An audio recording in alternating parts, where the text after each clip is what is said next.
Hi guys, in today's video we're actually going to be talking about the Chinese and how powerful they are over Jamaican construction sector in particular, but then we're going to expand it later on in this video. And what I'm going to do is actually insert clips and actual proof. Okay, this is not word of mouth, this is not hearsay.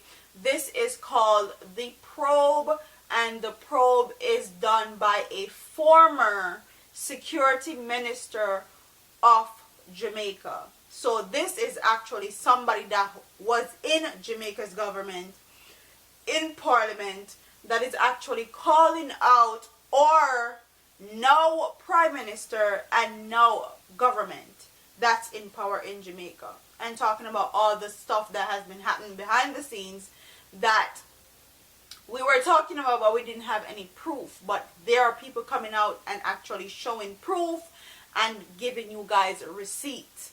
So I'm going to insert this clip right here, and then I'm going to get back to the rest of my commentary. Nowhere is this more evident than in the construction sector, where Czech and the 14 or so other companies, Chinese companies that now operate in that sector, have controlled at least 50% of the sector. And this is by the estimates of industry professionals. Wow. So that was a few of the clips that stood out from the probe to me personally, and I wanted to expand on some of the things that they said in the video, so I have my notes here. And one of the first things that actually caught my attention was when they said Jamaica's construction sector is 50% controlled by the Chinese. Now, that's very shocking to me. Not say shocking, I'm not going to say shocking, but as far as anything has to do with China and Jamaica's government, there's nothing that shocks me anymore. But to see that is there's actually proof of it now, that's what's shocking. So they control more than 50% of the construction sector.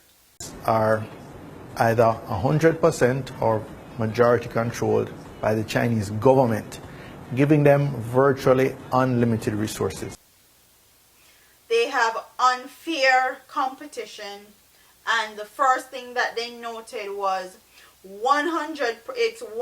their construction companies that are working in Jamaica are 100% controlled by the Chinese government. So they have backing power, they have resources, they have money, they have everything at their disposal, and that gives them an unfair advantage to the other construction companies that are actually in Jamaica, that are small businesses that is trying to compete with this big business that has all this backing power from a whole different country.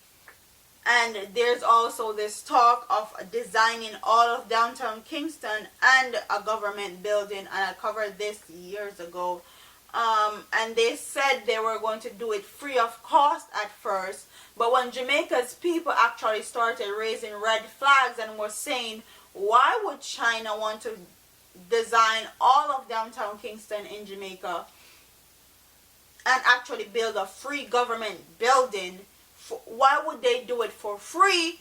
When they started digging into it, they actually found out that they switched the plan from free to $1 million, and we have yet to hear anything about the agreement of them building downtown and building this government building. We have yet to hear anything about it.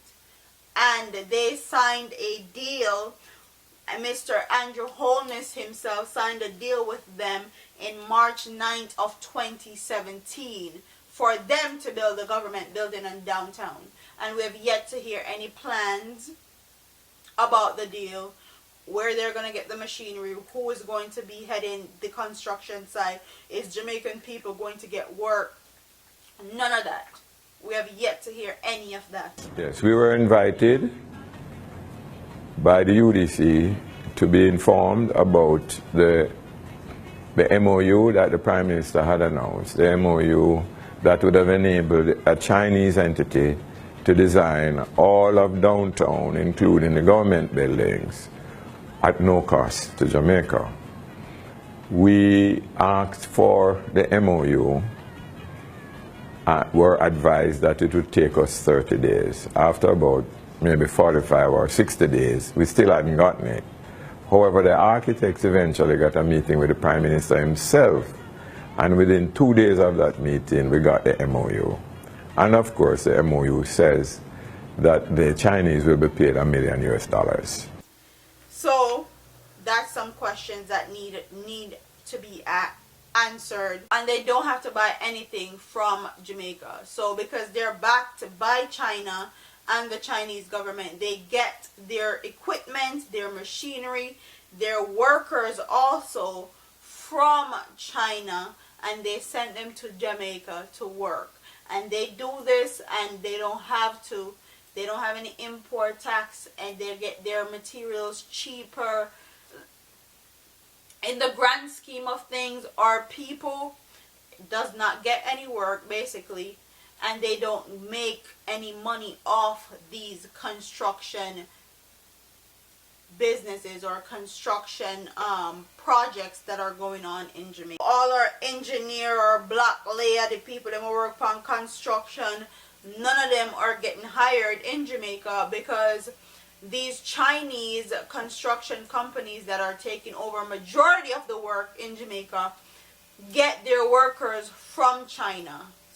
A concession that they could employ 50% of the labor required on any project on which they're involved. I have said to the authorities, whereas I've seen 50 Chinese, I have not seen 50 Jamaican. And this is in every case that I've looked at. So all their workers come from China. They don't have to hire anybody in Jamaica. And that's a big problem, because we have a lot of construction workers in Jamaica. We have a lot of engineers and a lot of architects that are going hungry and can't feed their families because these people refuse to hire them because they can get cheaper labor from their own people, and all they have to do is get them in Jamaica. But quite widespread in Africa and in Southeast Asia, is that these Chinese companies use convict labor. And there are many anecdotal stories that suggest that that is the case on many of the projects. And the people and the laborers that they're actually sending into Jamaica are prisoners. So people that they locked up in China for whatever crime, they come to Jamaica and work off part of their sentence or part of their prison term, and that's how they get out of jail, or that's how they serve a part of their sentence. So not only are people not being hired or materials are not being used, they're also putting Jamaicans people's life in danger because they're having criminals from their country come into our country. And I also have an audio and video clip of this that's taking place in Africa that someone sent me, and the African person was actually warning other countries to be careful about all the Chinese workers or laborers that they have in their country, because in Africa they were actually killing off the African men that were actually working on a specific construction site. So they're letting these Chinese laborers into our countries unattended, and they're also criminals. So imagine, you can imagine why our crime rate is so high in Jamaica. This can be also correlated to our crime. This can also be correlated to a bunch of stuff that has been happening in Jamaica that we can't seem to figure out or find a formula for, or figure out why it's happening, or why people are being murdered at a rapid rate in Jamaica, why our women and children are going missing. This can also correlate to that. So that should be a big red flag for you guys, and you guys should actually... There's no effective regulation of these Chinese companies.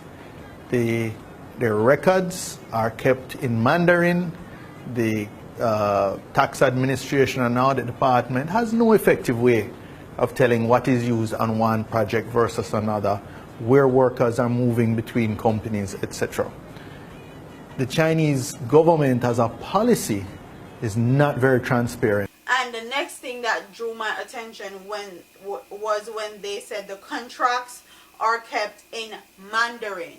So they're kept in their Mandarin language, and they're not transparent about their business practices and what they do in people's countries. So they keep their contracts in Mandarin and they keep them in China. So we don't have any way of translating, we don't have any way of reading the fine print, we have any way of seeing what our government is signing off on, because it's in a whole different language and it's kept in China. Some of the questions that we need to ask is, Mr. Andrew Holness signed for them to do in Jamaica March 9th of 2017. How is this plan going to benefit us or put us in debt as a country? Because you guys know we're already in debt to them for actually 15 years for the highway that they built in Jamaica, and we continuously have to pay for it. Okay, and not only is this happening in construction, this is happening in every sector in Jamaica. That's something that we need to note. That's something that we need to be made aware of. This is the only sector that people are actually coming out and speaking of it and actually giving proof of the neglect and mismanagement of our government and how they're doing business in our country and putting Jamaican people and Jamaican lives at stake, because sooner rather than later our country is going to be owned by China. If this continues, that's exactly what's going to happen. That is going to be inevitable. They have taken over the construction business in our country. They've taken over all the goods and services as far as retailers. They control the clothing, the hair, fashion. They control a whole lot in our country. And when we raise red flags and when we speak on these things, people think that we're overreacting and they're just trying to build our economy, or they're just trying to be friends. Which country is going to invest millions, if not billions of dollars into a country without seeking nothing in return? Please tell me. That's one of the questions that I have for all the naysayers or all the people that think we're overreacting or they're just trying to help us. Please tell us how they're helping us by taking all our businesses away from us, and the people are not being able to work because they can hire free labor. They can get all their equipment from overseas for cheap. They have their government backing them, and just tell me, how is that benefiting Jamaican people? Explain to me, how is that benefiting Jamaican people? But that's all I have to say on this topic. Comment in the comment section, because you guys now have proof. A former security minister is actually calling out our government and seeking answers. So this is not just vloggers or bloggers, as they like to say on YouTube, talking a bunch of BS. There's real people behind it now. There's real people asking questions that our lovely Prime Minister Andrew Holness have not yet answered or is not willing to answer. And I'm very, very scared of the state that Jamaica is going to be in if this continues, or if this is the way that they continue to do business with a country like China, because China is all about world domination, if you guys didn't know. So comment in the comment section. Don't forget to like, comment, share, and subscribe to your girl here on YouTube. I'm out of here.